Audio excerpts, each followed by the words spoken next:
करत असताना त्या कशा जवळ आल्या, काय झालं आता नेमकं त्याचं कारण कळेल. उच्चस्तरीय चौकशी जी सुरू आहे, पण यामध्ये जवळपास 10 पेशंट्स ज्यांना या ठिकाणी हॉस्पिटलला आणण्यात आलं होतं. त्यातला एक ब्रॉड डेड होता, त्यानंतर 2 सिरियस होते, गंभीर होते. त्यामुळे त्यांना ज्युपिटर हॉस्पिटलला पाठवण्यात आलेलं आहे. त्यांचा CT स्कॅन झाला, MRI झालेला आहे. त्याच्यावर शस्त्रक्रिया करायची का काय तर मी जाऊन त्या ठिकाणी बघेल. आणि 7 रुग्ण या ठिकाणी आहेत, पण ते आउट ऑफ डेंजर आहेत, तर फ्रॅक्चर आहेत. पण ते आज उद्यामध्ये त्याच्यावर काय जे शस्त्रक्रिया असेल ती शस्त्रक्रिया होईल. त्यांना औषधोपचार करायचा आहे, तो औषधोपचार केला जाईल आणि त्यानंतर त्यांना घरी पाठवलं जाईल. मात्र या संदर्भामध्ये अनेक वर्षात म्हणजे ज्या रुग्णांना आम्ही भेटलो तर मी अनेक वर्षापासून या ठिकाणी प्रवास करतो आहे, पण असं कधीही झालं नाही. पण का घडलं, कशामुळे झालं याची चौकशी या ठिकाणी रेल्वे प्रशासनाच्या माध्यमातून सुरू आहे. माननीय मुख्यमंत्री महोदय यांनी तात्काळ या ठिकाणी सूचना दिल्यात. मी बाहेरगावी होतो, आल्याबरोबर या ठिकाणी आलो आणि जे मृत पावलेले आहेत, मला वाटतं 4 ती संख्या आहे.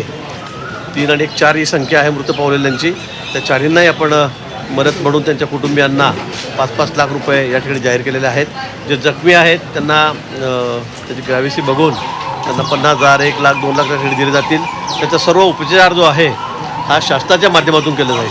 ज्युपिटरला 2 पेशंट सिरियस आहेत, त्याचीसुद्धा सर्व खर्चाची जबाबदारी किंवा जो खर्च होईल तो शासन या ठिकाणी करेल. पण सातत्यानं तक्रारी रेल्वे विभागाला स्थानिकांनी केलेल्या होत्या. हे रोजचे प्रवासी आहेत. 3 महिन्यांपूर्वी, 8 दिवसांपूर्वी अनेकांनी तक्रार दिल्या होत्या.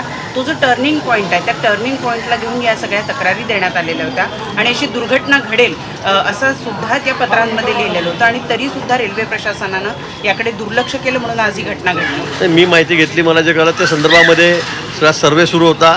त्यावर काय उपाय करायचा, काय इलाज करायचा याच्यावरही चर्चा झालेली होती. परंतु दुर्दैवाने कधी नव्हेत म्हणजे इतक्या जवळ त्या ट्रेन गेल्या कशा, त्या इतक्या घासल्या गेल्यापेक्षा अतिशय जवळ आल्या आणि रेल्वेला ज्या गेटमध्ये लटकून जे आमचे प्रवासी होते, कारण गाडी किती भरलेली असते याची आपल्याला कल्पना आहे, किती गर्दी या गाडीमध्ये असते आणि त्यामुळे मग ते एकमेकाला इकडचे तिकडचे सगळे त्या गाडीला इकडचे पॅसेंजर जे आहेत ते घासले गेलेत. अनेकांना तशा खुणाही आहेत. त्यातले 4-5 बाहेर पडले आणि त्यामुळे त्यांचा मृत्यू झालेला आहे. जे आत फेकले गेलेत ते काही फ्रॅक्चर आहेत, ते गाडीतच राहिलेत, त्यामुळे ते सुदैवाने बचावले. पण हे का झालं, कशामुळे झालं याची चौकशी या ठिकाणी सुरू आहे.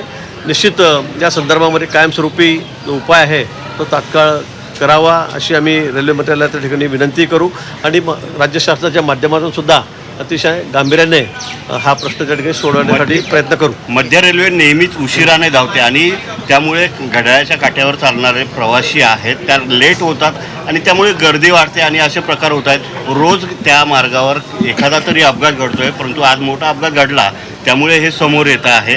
रेल्वेचा वक्तशीरपणा हवा आहे असं वाटत नाही का? निश्चित रेल्वे तर आपल्याकडे घड्याळाच्या सेकंड काट्यावरच चालते, आपण बघितलेलं आहे. काही ठिकाणी मग उशीर येतो, त्याची कारणं टेक्निकल असतात, वेगवेगळी असतात, त्यामुळे होत असतात, होत नाही असातला भाग नाही आहे.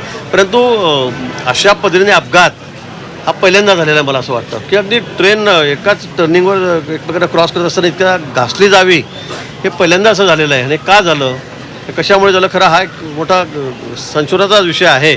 त्या संदर्भामध्ये रेल्वे अधिकारी जे आहेत, सगळे टेक्निकल अधिकारी आहेत, ते स्पॉटवर आलेले आहेत. उच्चस्तरीय जे अधिकारी आहेत पदावरचे ते सुद्धा त्या ठिकाणी आलेले आहेत, ते चौकशी करतायत. परंतु झालेली घटना अतिशय दुर्दैवी आहे. या पुढच्या काळामध्ये असं काही होणार नाही या संदर्भामध्ये सगळ्या जे काळजी आहे, जे त्या काही उपाययोजना करायच्या आहेत त्या संदर्भामध्ये माननीय मुख्यमंत्री महोदय दिल्लीलाही बोललेले आहेत. उच्चस्तरीय अधिकाऱ्यांशी रेल्वेच्या बोललेले आहेत. त्या संदर्भात आपण निश्चित काळजी घेऊ. रेल्वे मंत्र्यांशी काही चर्चा करणार आहात, कारण रेल्वे मंत्री सुद्धा भाजपचे. माननीय मुख्यमंत्री महोदय त्या संदर्भामध्ये निश्चित बोलतील, पण सर्व अधिकाऱ्यांशी या ठिकाणी मुख्यमंत्री महोदय बोललेले आहेत. त्यांनीच मलाही कल्पना, तुम्ही प्रवासात होतो, त्यांचाच मला पहिले कार्यालयातून फोन आला की त्या ठिकाणी पोहोचा म्हणून. मला थोडा यायला उशीर झाला, मी बाहेरगावी होतो आणि म्हणून त्याच्या सूचनेवर मी या ठिकाणी आलेलो आहे. आणि जी काही मदत असेल नियमानुसार ती आपण या ठिकाणी मुख्यमंत्री महोदयांनी जाहीर केलेली आहे.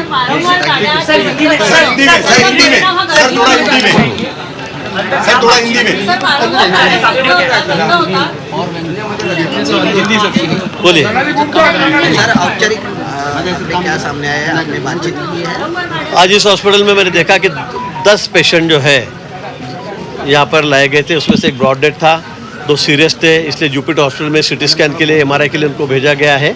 7 जो पेशेंट्स है वो कई जगह फ्रैक्चर है, हाथ में फ्रैक्चर है, पैर में फ्रैक्चर, लेकिन वो आउट ऑफ डेंजर है। यहाँ पे कोई ऐसे मतलब सब खतरे से बाहर है। राज्य सरकार की तरफ से पूरा इलाज इनका हो रहा है। माननीय मुख्यमंत्री जी ने मुझे भी यहाँ पे भेजा है, मैं बाहरगांव था, मैं तुरंत यहाँ पे आया हूँ। और जो एक्सपायर हो गए, ऐसे 4 लोग हैं जो इस हादसे में एक्सपायर हुए हैं, मृत हुए हैं, उनको 5-5 लाख रुपए मुआवजा दिया जाएगा उनके परिवारजनों को। और जो इंजर्ड है उनका सारा खर्चा राज्य सरकार करेगी। और भी कुछ हायर सेंटर में भेजना है, जैसे हमने जुपिटर में पेशेंट भेजे, और कहीं भेजना है तो उनको भी जो खर्चा आएगा वो राज्य सरकार करेगी। सर वारंवार गाड्या या रद्द केल्या जातात, स्पेशली ठाणा गाड्या या रद्द केल्या जातात। सर लगातार गाड़ियां रद्द की जाती हैं और दीवा जंक्शन से गाड़ियां नियमित शुरू की जाए, ये तमाम प्रवासी संघों को मुंबई रेलवे। तर मंत्री गिरीश महाजन यावेळी बोलत होते। मृतांच्या नातेवाईकांना आता शासनानं 5 लाखांची मदत जाहीर केली।